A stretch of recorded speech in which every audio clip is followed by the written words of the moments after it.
जय Hind students. Unit 5th यानी work place skills का ये सेकंड वीडियो है जिसमें आज हम बात करेंगे क्वालिटीज ऑफ अ लीडर, यानी कि एक लीडर की कौन कौन सी क्वालिटीज होती हैं। नोट्स आपको हमारे ब्लॉग पर मिल जाएंगे जिसका लिंक मैंने डिस्क्रिप्शन बॉक्स में आपको दिया हुआ है। तो आज हम पढ़ रहे हैं work traits of a good leader, और आप ले लीजिए पेन और एक रजिस्टर जो आपने ऑलरेडी बनाया हुआ है ताकि आप उस पर आज के नोट्स लिख सकें। हालांकि आपको बने हुए नोट्स ऑलरेडी हमारे ब्लॉग पर मिल जाएंगे।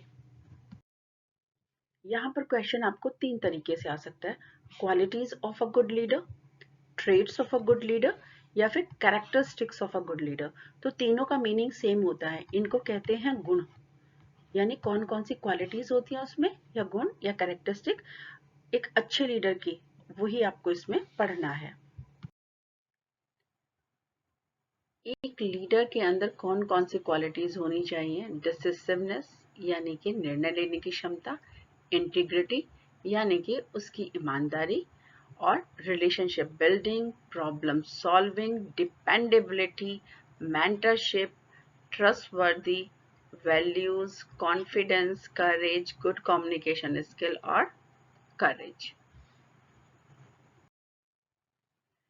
अब यहाँ पर सबसे पहले क्वालिटी हम दे रहे हैं डिसिसिवनेस। सिंपल सी बात है, अगर कोई भी लीडर, या हम माने कि एक व्यक्ति जिसके अंदर ये वाली पावर हो कि वो इंफॉर्मेशन को ले, उन्हें क्विकली यानी बहुत जल्दी से उनको समझे और उसके बेस पर अपना सही निर्णय ले सके जो कि सफलता की ओर जाता हो, ये क्वालिटी कहलाती है डिसिसिवनेस। इसका मतलब डिसीजन को जल्दी से लेना उस बेस पर जिस पर उसने इंफॉर्मेशन इकट्ठा की हुई है। तो ये क्वालिटी हो गई डिसिसिवनेस, और ये हर लीडर के अंदर होनी चाहिए। इंटीग्रिटी का मतलब होता है ईमानदारी और नैतिक सिद्धांत। अगर मैं एक वर्क प्लेस पर बात करूं तो वर्क प्लेस पर किसी भी लीडर की क्वालिटी के रूप में इंटीग्रिटी का मतलब होता है कि बहुत स्ट्रॉन्ग सिद्धांत और मूल्यों का होना, यानी कि जो व्यक्ति अपने सिद्धांतों और अपने मूल्यों पर काम करता है वो व्यक्ति इंटीग्रिटी की क्वालिटी लिए हुए होता है। और यहाँ हम बात कर रहे हैं लीडर की, यानी कि आप ये मान लीजिए कि एक लीडर अगर उसके पास इंटीग्रिटी की क्वालिटी है तो वो अपना काम पूरी ईमानदारी से करेगा, बिना इस बात की परवाह किए हुए कि मुझे कोई देख रहा है या नहीं देख रहा है। उसे बस ईमानदारी से अपना वो काम करना है जिसके लिए वो वहां पर नियुक्त हुआ है। नेक्स्ट है रिलेशनशिप बिल्डिंग। एक लीडर हमेशा इस बात का ध्यान रखेगा कि मेरी टीम में अलग अलग कल्चर, अलग अलग स्टेटस के लोग हैं, लेकिन इन सब के बीच में एक ऐसा व्यवहार बना रहे ताकि ये टीम मेरी टूट ना पाए। तो ये काम भी कौन करता है? लीडर करता है, और लीडर की क्वालिटी उसकी टीम को बनाए रखने में मदद करती है। प्रॉब्लम सॉल्विंग, एक लीडर के पास एक्सपीरियंस हो और उसके पास नॉलेज हो। नॉलेज और एक्सपीरियंस दो चीजों के बेस पर वो अपने टीम के सारे मेंबर्स की प्रॉब्लम को सॉल्व करने का दम रखता हो, तो ये क्वालिटी उसकी क्या कहलाएगी? Problem solving quality.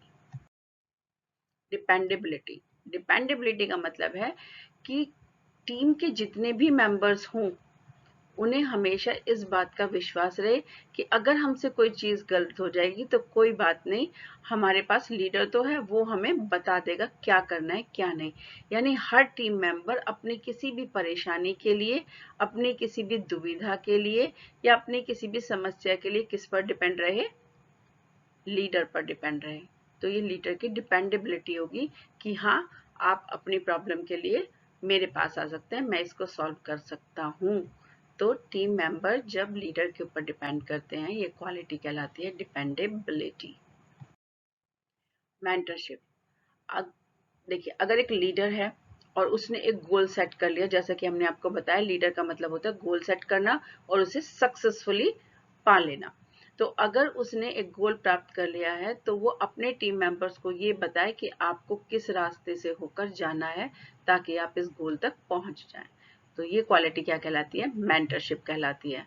और एक लीडर के अंदर मेंटरशिप की क्वालिटी का होना इसलिए ज़रूरी है, वरना पता चला कि टीम जो है वो गोल तक तो पहुंची नहीं और अपने अपने रास्ते कहीं अलग अलग लोग निकल गए।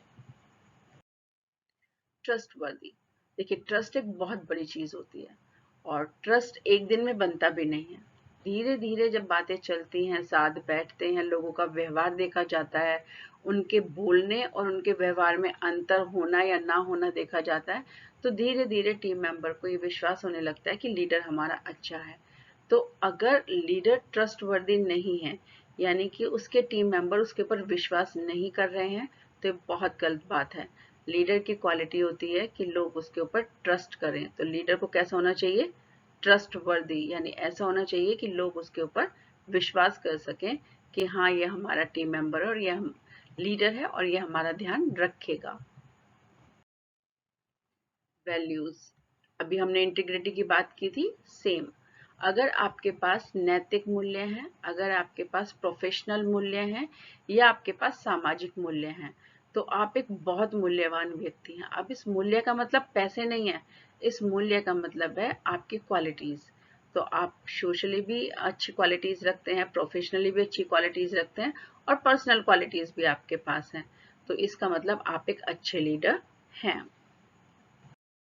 लीडर की नेक्स्ट क्वालिटी होती है कॉन्फिडेंस, यानी लीडर को अपने एक्सपीरियंस और अपने नॉलेज के बेस पर अपने आप को विश्वास हो और इसी विश्वास के बेस पर वो अपनी टीम को आगे बढ़ाए पॉजिटिविटी के साथ, इसे कहते हैं कॉन्फिडेंस।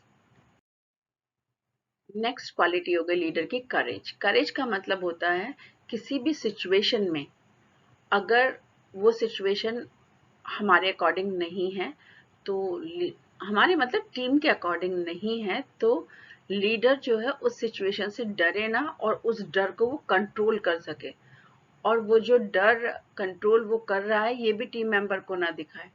तो ये क्वालिटी कहलाती है करेज, साहस, यानी अनप्लीजेंट या फिर ऐसी सिचुएशन जो हमारे लिए सही नहीं है, उस सिचुएशन में भी अपने डर पर काबू पा लेना ही लीडर की क्वालिटी कहलाता है और ये क्वालिटी होती है करेज। ऑरेटर, बहुत जरूरी है एक लीडर का अच्छा पब्लिक स्पीकर होना, यानी जब बहुत सारे लोग हों तो वो घबराए ना बोलता हुआ, उसकी आवाज ना कांपे, उसके लैंग्वेज उसकी सही रहे, सही शब्दों का वो प्रयोग करे और उसको कहने का तरीका भी उसका इतना इम्प्रेसिव हो कि लोग इम्प्रेस हो जाएं। ये स्किल कहलाती है ओरेटरशिप स्किल, यानी पब्लिक स्पीकिंग बहुत अच्छी होनी चाहिए एक लीडर की। ऐसा नहीं है वो गुन करके बात करके चला गया, स्टेज पर जाए तो ऐसा लगे हाँ लीडर है, किसी से बात करे तो ऐसा लगे हाँ लीडर है। तो पर्सनालिटी के हिसाब से और voice, pronunciation, language, command, grammar, सब कुछ इतना अच्छा हो कि जब वो बोले तो लोग इम्प्रेस हो जाएं। Good communication skills, communication skill is an umbrella skill. Umbrella skill का मतलब इसके अंदर बहुत सारी स्किल्स आती हैं, जैसे लिसनिंग, स्पीकिंग, रीडिंग, राइटिंग। आप ऐसा समझ लीजिए कि इस स्किल के अंदर दो चीजें आती हैं, एक होता है वर्बल स्किल्स और एक होता है नॉन वर्बल स्किल्स। तो नॉन वर्बल स्किल्स जो होती हैं उनमें शब्दों का प्रयोग नहीं होता, शब्द नहीं लगते उनके अंदर, और वर्बल में शब्दों का प्रयोग होता है। तो लिसनिंग, स्पीकिंग, रीडिंग और राइटिंग वर्बल में आ जाएंगे, और नॉन वर्बल में बॉडी लैंग्वेज, आपकी आवाज, pronunciation, tone, pitch, intonation, volume, ये सारी चीजें आ जाती हैं। तो एक लीडर के पास अच्छी कम्युनिकेशन स्किल्स का होना जरूरी है, तभी तो वो अपना सही मैसेज दूसरों तक पहुंचा पाएगा। तो आज का टिप क्या रहेगा एग्जामिनेशन में लिखने का?